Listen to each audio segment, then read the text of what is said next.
One error rectified, many to go. The Hindu. In 2005, Parliament amended the Hindu Succession Act of 1956 to bring daughters of Kopasanas on a par with sons in a joint Hindu family. The law bestowed upon daughters the same rights and liabilities as that of sons. In Vinita Sharma v. Rakesh Sharma 2020, the Supreme Court held that a Kopasana's daughter would become a Kopasana in her own right by birth, thereby setting aside the Prakash v. Fulavati 2015 judgment that created a condition for a daughter to avail her right of being Kopasana only if her father was alive on the date of this amendment. There is a difference between rights conferred by the Hindu Succession Act of 1956 and the amendment of 2005.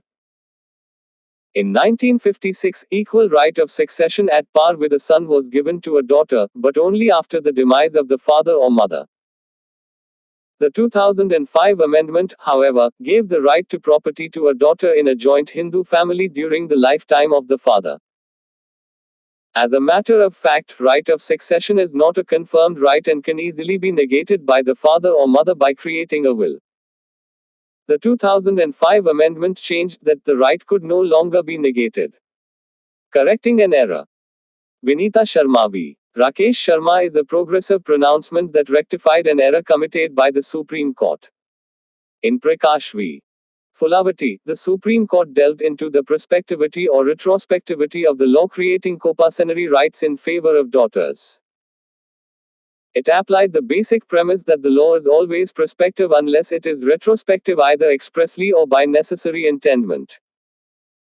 The court held that as there was no express provision for giving this law a retrospective effect, it cannot be applied retrospectively. It created a condition that the rights under the amendment are applicable only to living daughters of living Kopasanas as on September 9, 2005. However, it gave no reason as to why this was chosen as a condition. The condition seems to have overstretched the scope of interpretation. The status of a daughter to be subject to her father being alive is apparently a mistake. The death of an individual should not determine the rights of their heirs. If any right had accrued in the daughter's favor by a legislation, the same can't be disturbed by death of her father. Coming to the 2005 amendment, if the legislature had any doubt about the prospective or retrospective applicability of the right created in favor of the daughter, then it would not have specifically added a proviso to Section 6 subsection 1. The proviso mentions that all those property rights, which have already been settled before December 20, 2004, by way of any transfer, partition, will, etc., shall not get affected by this right. Similarly, the explanation to subsection 5 of Section 6 mentions that this law shall not affect any registered partition deed effected before December 20, 2004. Both the proviso and explanation clearly indicate that this law created rights and entitlements in favor of daughters and an exception was carved out to protect the disturbance the retrospective application of law could have created. Amending laws. In the present judgment, Vinita Sharma v. Rakesh Sharma, the court rightly held that as laid down in Section 6(1)(a), daughter is to be a Kopasana by birth, so there is no question of being prospective or retrospective. It is the physical status that matters and should not be linked to a date.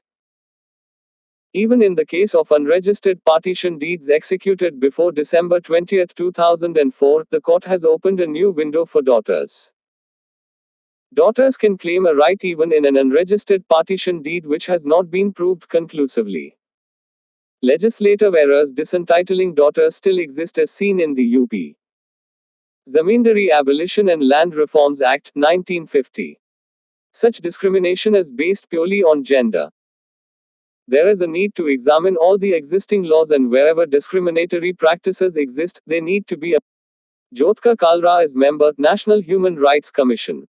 Views expressed are personal.